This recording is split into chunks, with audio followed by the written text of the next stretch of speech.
السلام علیکم ورحمۃ اللہ وبرکاتہ۔ الحمد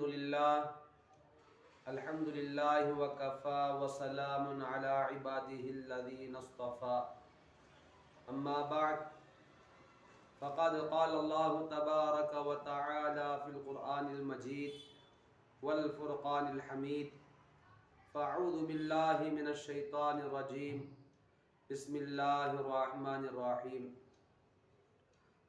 وَإِنَّكَ لَعَلَىٰ خُلُقٍ عَظِيمٍ، وقال تعالى قد أفلح من تزكى، وقال النبي صلى الله عليه وسلم إن من خيار المسلمين أحسنهم أخلاقا، صدق الله العظيم وصدق رسوله النبي الكريم، ونحن على ذلك لمن الشاهدين والشاكرين۔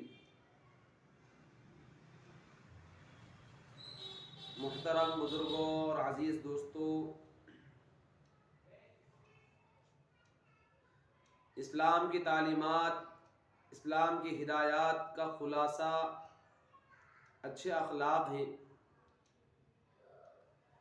اسلام، ایمان، اخلاص کے بعد سب سے اول درجہ اخلاق کا ہے۔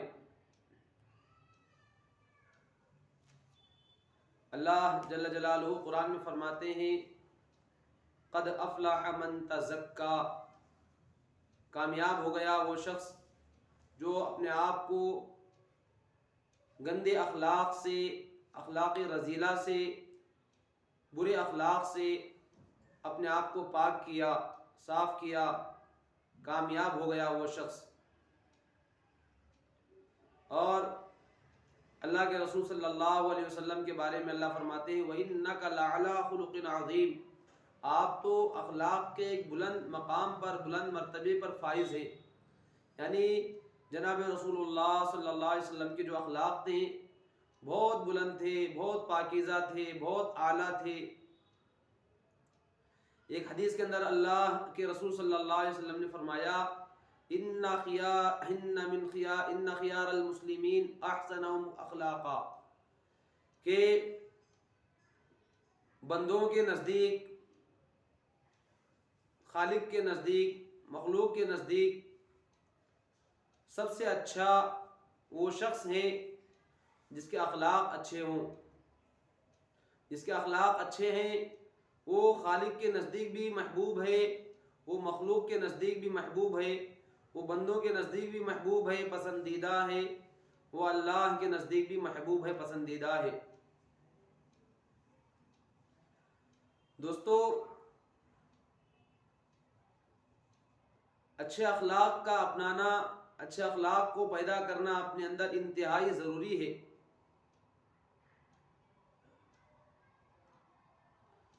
ایک دوسری آیت میں قرآن پاک کے اندر اللہ تعالیٰ فرماتے ہیں خُذِ الْعَفْوَ وَأْمُرْ بِالْعُرْفِ وَأَعْرِضْ عَنِ الْجَاهِلِينَ، اے نبی جی آپ معافی کو اختیار کیجئے، یعنی آپ معاف کرتے رہیے، معاف کیجئے دوسروں کی غلطی پر۔ وَأْمُرْ بِالْعُرْفِ وَأَعْرِضْ، اور آپ بھلائی کا حکم دیتے رہیے، بھلائی کا حکم کرتے رہیے۔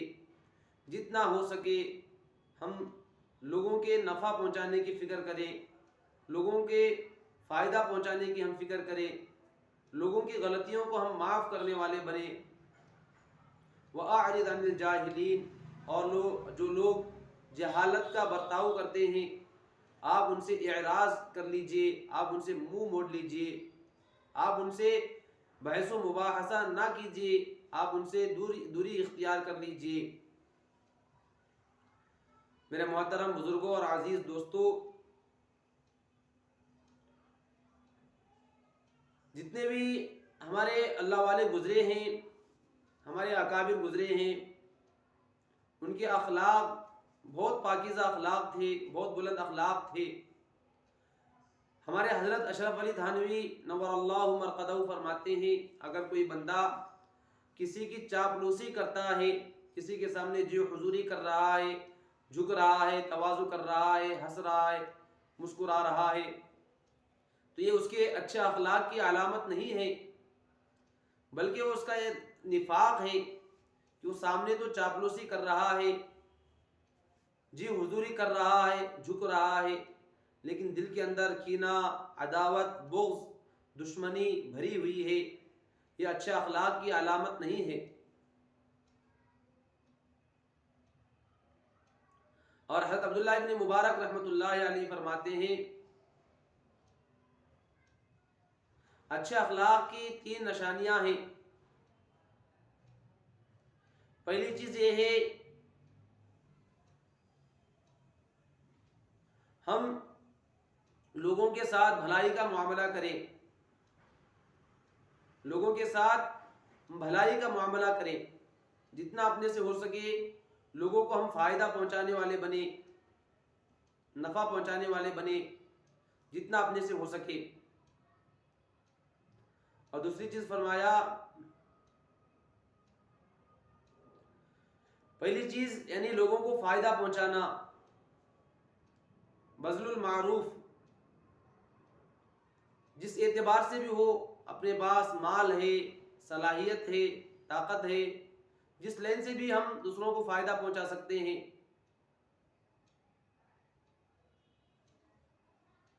فائدہ پہنچائے۔ جو درخت لوگوں کو فائدہ پہنچاتا ہے، نفع پہنچاتا ہے، معاشرے میں اس کی بڑی قدر ہوتی ہے، بڑی قیمت ہوتی ہے۔ مثال کے طور پر سیب کا درخت لے لیجئے، آم کا درخت لے لیجئے، اور اسی طرح جو پھلدار درخت ہوتے ہیں جس کی کتنی قدر ہوتی ہے، اس کی کتنی حفاظت کی جاتی ہے۔ ایسے ہی اللہ نے ہم کو جو صلاحیت، جس اعتبار سے بھی نوازا ہے، اس سے ہم لوگوں کو فائدہ پہنچائے، تو فائدہ پہنچانے والے انسان کی بڑی قدر ہوتی ہے۔ اور دوسری چیز فرمایا کہ ہم جتنا ہو سکے اپنی تکلیف، لوگوں کو تکلیف نہ دے۔ فرمایا المسلم من سلم المسلمون من لسانہ و یدہ، کامل ایمان والا، کامل مسلمان وہ ہے جس کے ہاتھ سے، جس کی زبان سے، جس کے دوسرے اعضاء سے دوسرے مسلمان محفوظ ہوں۔ وکف الاذی، یعنی تکلیف نہ دے کسی کو، اپنی ذات سے بالکل کسی کو تکلیف نہ ہو، چاہے اپنے کو نقصان ہو، اپنے کو تکلیف پہنچے، لیکن اپنی ذات سے دوسرے کو تکلیف نہ پہنچائے۔ ہمارے جتنے بھی اکابرین اللہ والے گزرے ہیں، سب نے اس عمل کو اختیار کیا ہے، جتنا ہو سکے وہ دوسروں کو فائدہ پہنچانے کی کوشش کیا کرتے تھے۔ قریب کے بزرگوں میں سے ایک بزرگ حضرت حسین احمد مدنی رحمۃ اللہ علیہ گزرے ہیں، بڑے اللہ والے گزرے ہیں۔ وہ ایک مرتبہ ٹرین میں سفر کر رہے تھے، ان کے پڑوس میں ایک پنڈت، ایک غیر مسلم بیٹھا ہوا تھا، اس کو قضائے حاجت کی ضرورت پڑی تو بیت الخلاء گیا۔ جب گیا دیکھتا ہے کہ بیت الخلاء بہت ہی گندا ہے، بالکل فارغ ہونے کے لائق نہیں ہے، ٹوائلٹ کرنے کے لائق نہیں ہے، تو فوراً اپنے ناک کو کپڑا لگاتے ہوئے واپس آ جاتا ہے اور بیٹھتا ہے۔ اس کو شدید ضرورت تھی۔ حضرت حسین احمد مدنی رحمۃ اللہ علیہ نے دیکھا اور پوچھا کیا بات ہے، آپ گئے تھے استنجے کے لیے، ٹوائلٹ کے لیے، آپ فوراً واپس آ گئے۔ اس نے کہا کہ لوگ کیسے ہیں، بڑے عجیب ہیں، جہاں پر اپنی ضرورت کو پوری کرتے ہیں اس جگہ کو بھی پاک و صاف نہیں رکھتے، بلکہ ایسے ہی گندا چھوڑ دیتے ہیں۔ خیر، حضرت حسین احمد مدنی رحمۃ اللہ علیہ نے محسوس کیا کہ اس کو سخت ضرورت ہے، تو آپ چپکے سے اٹھے اور اس بیت الخلاء، ٹرین کے بیت الخلاء ٹوائلٹ میں گئے، جا کر اس کو اچھی طرح سے صاف کیا اور آ کر کہنے لگے کہ ابھی میں گیا ہوا تھا بیت الخلاء میں، دیکھا کہ بہت زیادہ صاف ستھرا ہے، آپ جائیں اپنی ضرورت سے فارغ ہو کر آئے۔ چنانچہ وہ پنڈت جاتا ہے بیت الخلاء میں، دیکھتا ہے کہ بہت ہی صاف ستھرا ہے، وہ اطمینان کے ساتھ اپنی ضرورت کو پوری کرتا ہے اور بڑی خوشی کے ساتھ آ کر بیٹھتا ہے اور کہتا ہے کہ آپ اتنے بڑے اللہ والے ہیں، آپ نے یہ عمل کیا، میں آپ کا بڑا شکر گزار ہوں، میری اور آپ کی تو دشمنی تھی۔ اور پاس میں ایک دوسرے عالم بیٹھے ہوئے تھے، دیکھتے ہیں کہ حضرت حسین احمد مدنی رحمۃ اللہ علیہ کی یہ کارگزاری ہے، ان کا یہ عمل ہے، وہ فوراً آ کر آپ سے معانقہ کرتے، مصافحہ کرتے ہیں اور معافی چاہتے ہیں کہ حضرت میں پوری زندگی آپ کے خلاف فتویٰ دیا کرتا تھا، لوگوں کو بہکایا کرتا تھا، آپ کی بات کے سننے سے لوگوں کو منع کیا کرتا تھا۔ اللہ کا احسان ہے، اللہ کا شکر ہے کہ اللہ نے آج مجھے آپ سے ملاقات کرایا، ورنہ میں آپ سے بدعقیدگی رکھ کر آپ کے خلاف کر کے جہنم میں جانے والا بنتا۔ اللہ کا احسان ہے کہ اللہ نے مجھے آپ سے ملاقات کرایا، میں اللہ سے توبہ کرتا ہوں، معافی کرتا ہوں، معافی مانگتا ہوں۔ میرے محترم بزرگ اور عزیز دوستو، یہ اخلاق تھے ہمارے اکابرین کے، ہمارے اللہ والوں کے، کیونکہ ہمارے نبی اکرم صلی اللہ علیہ وسلم نے انہی اخلاق کی تعلیم دی ہے امت کو۔ ایک موقع پر ایک یہودی اللہ کے رسول صلی اللہ علیہ وسلم کی خدمت میں آتا ہے اور کہتا ہے میں آپ کا مہمان بننا چاہتا ہوں۔ اللہ کے رسول صلی اللہ علیہ وسلم نے کہا ٹھیک ہے، رک جائیے، کوئی مسئلہ نہیں۔ اللہ کے رسول صلی اللہ علیہ وسلم نے اس یہودی کے لیے بستر لگوایا، بستر کا انتظام کیا، وہ یہودی آرام کیا اور رات کو اس کو قضائے حاجت یعنی استنجے کی ضرورت پڑی تو اس نے اسی بستر میں پاخانہ کیا۔ جب وہ اٹھا تو دیکھا کہ بستر میں پاخانہ کیا اور وہ ڈر کے مارے فوراً وہاں سے بھاگ جاتا ہے کہ اللہ کے رسول صلی اللہ علیہ وسلم اگر دیکھ لیں گے تو میرے ساتھ کیا برتاؤ کریں گے۔ وہ جب چلا جاتا ہے، بعد میں جانے کے بعد وہ اپنی تلوار کو وہیں پر بستر پر بھول کر گیا ہوا تھا، اس کو اپنی تلوار جب یاد آتی ہے تو اپنی تلوار لینے کے لیے اللہ کے رسول صلی اللہ علیہ وسلم کے پاس آتا ہے تو دیکھتا ہے کہ اللہ کے رسول صلی اللہ علیہ وسلم اپنے ہاتھوں سے اس کا بستر صاف کر رہے ہیں، تو بڑا متاثر ہوتا ہے، فوراً وہ کہتا ہے اللہ کے رسول صلی اللہ علیہ وسلم مجھے آپ کلمہ پڑھا لیجئے، اسلام میں داخل کرا لیجئے۔ فوراً وہ اشہد ان لا الہ الا اللہ و اشہد ان محمد عبدہ و رسولہ کہہ کر کلمہ پڑھ لیتا ہے۔ یہ اخلاق تھے اللہ کے رسول صلی اللہ علیہ وسلم کے۔ دوستو جو اسلام پھیلا ہے یہ ہمارے ان اخلاق کی وجہ سے پھیلا ہے۔ ہم بھی اگر اپنے ماحول میں جس بستی میں آج کے جس ملک میں رہتے ہیں، اگر ہم اللہ کے رسول صلی اللہ علیہ وسلم کی تعلیمات کے مطابق زندگی گزاریں گے، ان اخلاق کو اپنائیں گے تو کوئی مشکل نہیں اسلام کے پھیلنے میں، غیروں کی دشمنی عداوت کے ختم ہونے میں کوئی مشکل نہیں۔ جو نفرتیں اسلام کے بارے میں ہمارے بارے میں بیٹھی ہوئی ہے وہ تمام نفرتیں ختم ہو سکتی ہیں ہمارے ان اچھے اخلاق کی وجہ سے۔ اور ایک چھوٹا سا واقعہ میں بیان کر کے اپنی بات ختم کرتا ہوں۔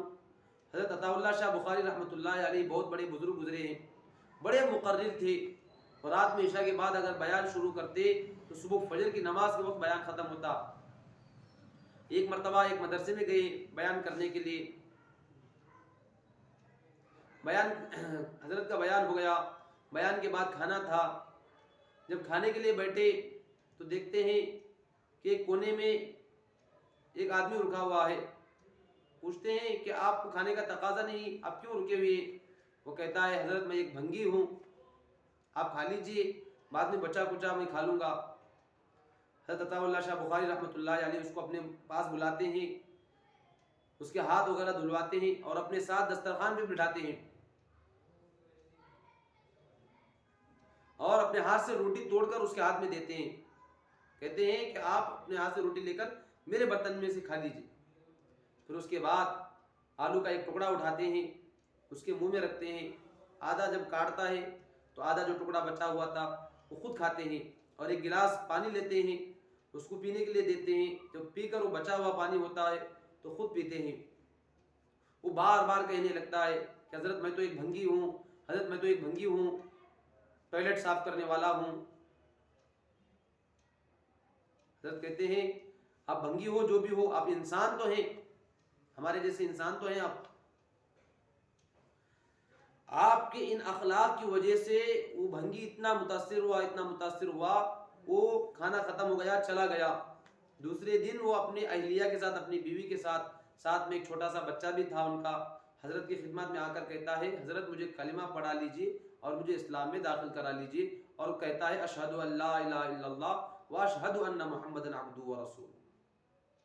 اللہ اکبر۔ حضرت عائشہ رضی اللہ عنہا سے روایت ہے، فرمایا کہ وہ عورت جس کے کئی شوہر ہوں، یعنی ایک شوہر سے نکاح ہوا تھا، اس کا انتقال ہوا، پھر اس کے بعد دوسرے شوہر سے نکاح کی، دوسرے شوہر کا بھی انتقال ہوا، تیسرے شوہر سے نکاح کی، اس کا بھی انتقال ہوا، تو پوچھا گیا کہ کل قیامت کے دن یہ عورت کون سے شوہر کے ساتھ رہے گی؟ 3 قول بیان کیے گئے۔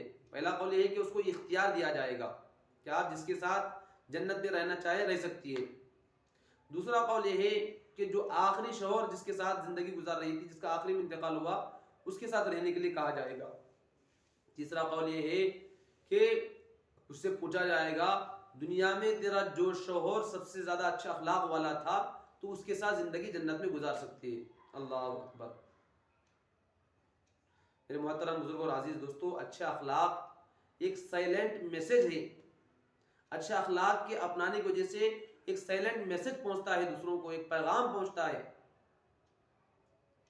اللہ رب العزت سے دعا ہے کہ اللہ تعالیٰ مجھے، آپ کو، پوری امت مسلمہ کو اخلاق حسنہ کو اپنانے کی توفیق عطا فرمائے۔ آمین۔ وآخر دعوانا الحمدللہ رب العالمین۔